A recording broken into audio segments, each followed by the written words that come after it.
اليوم أحل لكم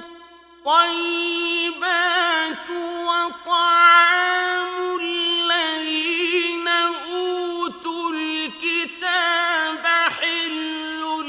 لكم وطعامكم حل لهم والمحصنات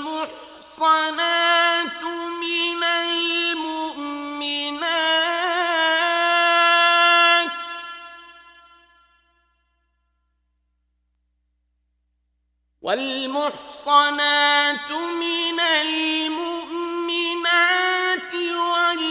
والمحصنات من الذين أوتوا الكتاب من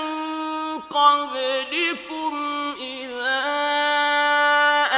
آتيتموهن أجورهن محصنين غير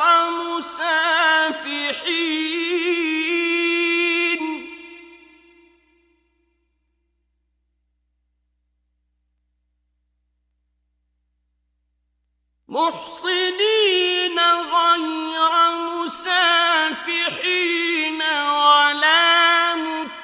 متخذي أخدان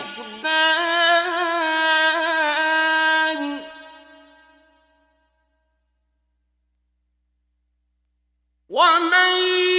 يكفر بالإيمان فقد حبط عمله وهو في الآخرة من الخاسرين.